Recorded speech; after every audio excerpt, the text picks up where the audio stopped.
Oke, assalamualaikum warahmatullahi wabarakatuh. Selamat pagi untuk seluruh siswa-siswi SMP Negeri 1 Ponorogo. Kita bertemu lagi di PJJ ya, PJJ pembelajaran jarak jauh sama seperti biasa karena kita masih di masa pandemik ya. Untuk itu kita wajib bersabar, mudah-mudahan suatu hari nanti kita bisa berkumpul lagi di sekolah tercinta kita. Oke, hari ini Pak Guru akan menyampaikan materi untuk kelas 7 ya. Untuk kelas 7 kemarin Pak Guru sudah menyampaikan pertemuan yang pertama. Kemarin kita sudah membahas penerapan ragam hias pada bahan tekstil ya. Penerapan ragam hias pada bahan tekstil. Kemarin yang pertama adalah contoh dari ragam hias pada bahan tekstil. Kemarin yang pertama adalah kain batik ya. Kain batik kemarin sudah dijelaskan, kain batik itu dari pengertian, terus cara-caranya, terus alat-alatnya, dan cara pelaksanaannya. Oke, kemudian sekarang yang kedua ya, yang kedua adalah kain tenun ya. Oke, kemarin kain batik, sekarang kain tenun. Kain tenun yang kedua adalah kain tenun. Perkembangan karya tenun Nusantara melalui proses yang panjang ya. Karya tenun awalnya berkembang di Vietnam sekitar 1000 sampai 1 sebelum Masehi. Motif pada periode ini umumnya berbentuk geometris ya, geometris. Kain tenun dibuat dengan menyusun benang sedemikian rupa sehingga hasil akhir berupa kain yang indah dengan motif-motif yang bervariasi ya. Jadi kalau kemarin kayak membatik itu dengan cara dengan alat canting ya. Sekarang kalau tenun dengan cara menenun. Teknik membuat kain tenun ya, teknik membuat kain tenun dinilai rumit ya, memang rumit karena memasukkan benang satu per satu dan membutuhkan waktu yang lama. Oleh karena itu kain tenun memiliki harga jual yang tinggi ataupun mahal. Jadi karena pembuatannya yang rumit dan memakan waktu yang lama ya, karena memasukkan benang satu per satu dan akhirnya menjadi sebuah karya ya, karya, makanya dari itu hasilnya itu bernilai jual tinggi ataupun mahal. Kemudian di Indonesia ada dua jenis kain tenun yang berkembang. Yang pertama adalah kain tenun songket, kemudian yang kedua adalah tenun ikat. Oke, yang pertama kain tenun songket. Tenun songket merupakan hasil kerajinan manusia yang di atas kain yang terbuat dari benang ya. Kemudian serat kayu, kapas, sutra, dan lain-lain. Dengan cara memasukkan benang pakan secara melintang pada benang yang membujur atau benang lungsi ya. Jadi menenun itu tenun songket itu memasukkan benang pakan secara melintang ya, memasukkan benang pakan secara melintang yang membujur ya, membujur. Lanjut. Kemudian kualitas sebuah tenun biasanya tergantung pada bahan dasar ya. Kalau bahan dasarnya bagus, berarti hasilnya nanti akan bagus. Kualitas sebuah tenun biasanya tergantung pada bahan dasar, kemudian motif, keindahan tata warna, dan ragam hiasnya. Seni tenun ini berkaitan dengan budaya, kepercayaan, lingkungan, pengetahuan, dan lain-lain. Jadi karya tenun ini biasanya berkaitan dengan kepercayaan sebuah budaya atau adat istiadat di tempat tersebut. Oke, lanjut. Tenun yang berkembang di Sumatera khususnya memiliki kreasi baru dalam desain serta penggunaan bahan emas dan perak, khususnya benang sutra dan benang kapas ya, di Sumatera khususnya. Kadangkala ditambahi dengan aplikasi manik-manik dan kaca supaya menghasilkan daya tarik ya, menghasilkan daya tarik dan supaya dapat menambah harga jual. Kemudian secara keseluruhan tenunan yang kompleks, rumit dan indah dengan kemilau benang emas dipadu dengan sutra menjadi warna yang lebih indah ya, lebih indah ataupun lebih hidup.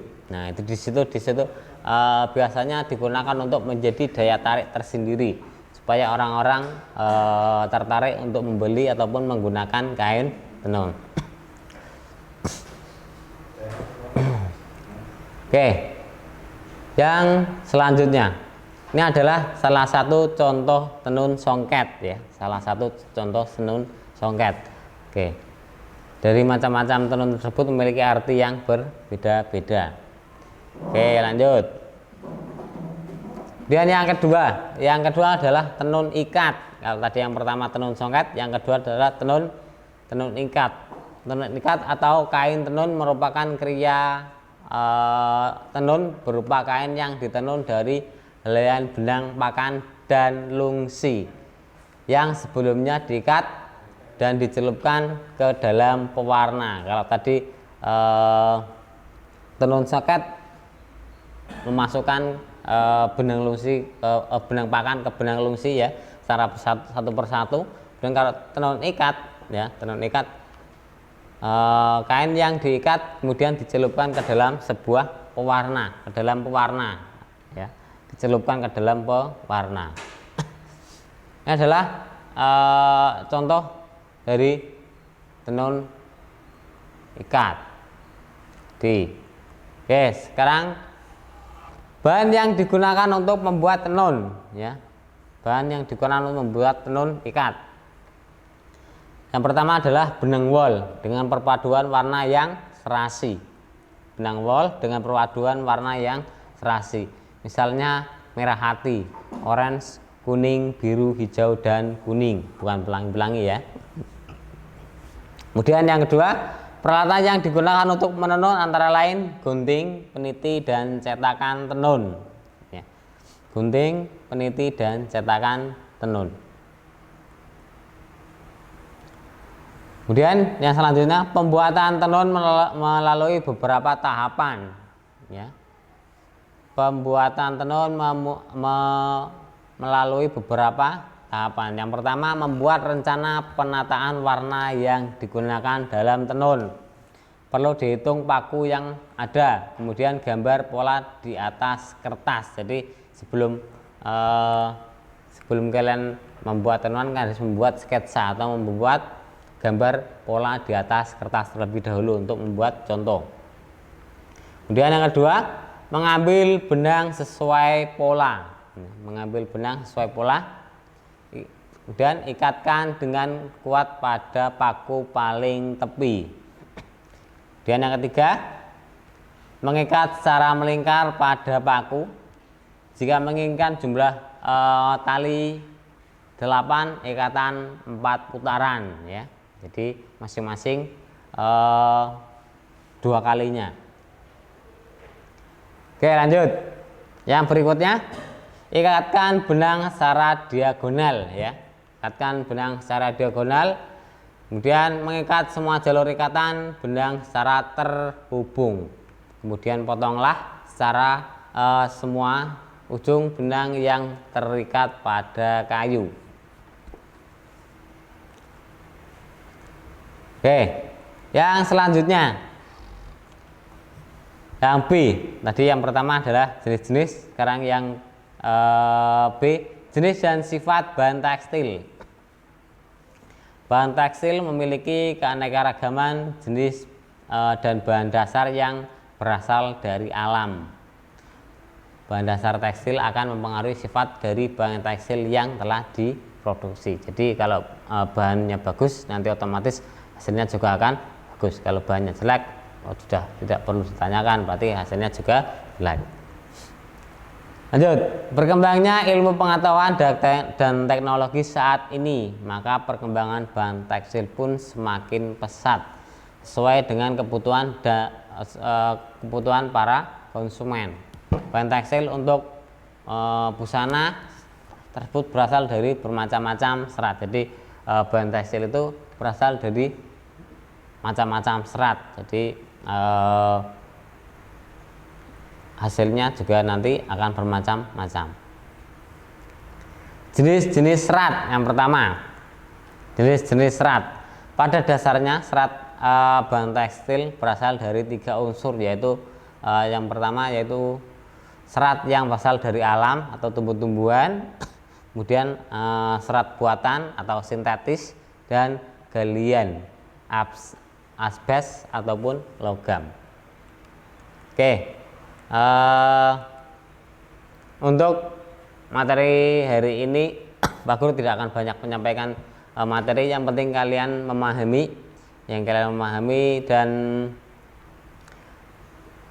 kalian silakan penjelasan yang Pak Guru jelaskan silakan nanti bisa di screenshot ya, kemudian disalin dalam sebuah kertas untuk persiapan besok pas bulan Maret. Kalian persiapan untuk TTS ya, penilaian tengah semester 2. Silakan kalian persiapkan mulai dari hari ini, dan juga jaga kondisi kalian supaya tetap sehat, tetap waras ya, tetap sehat ya, jangan sakit. Nanti bila mana nanti kalian sakit tidak bisa mengikuti kegiatan-kegiatan yang ada di sekolah secara online maupun secara offline ya. Oke, untuk pertemuan hari ini Pak Guru anggap cukup. Kita bertemu di hari Sabtu yang akan datang, mungkin dengan guru yang berbeda, tapi meskipun dengan guru yang berbeda tetapi menggunakan materi yang sama, jadi artinya tetap sama ya. Jadi siapapun yang menyampaikan materi itu adalah guru kalian ya, entah itu kelas 7, kelas 8, kelas 9, meskipun kelasnya berbeda-beda, gurunya beda juga, tapi materinya tetap sama. Oke. Untuk hari ini Pak Guru anggap cukup. Pak Guru tutup cukup sekian. Wassalamualaikum warahmatullahi wabarakatuh.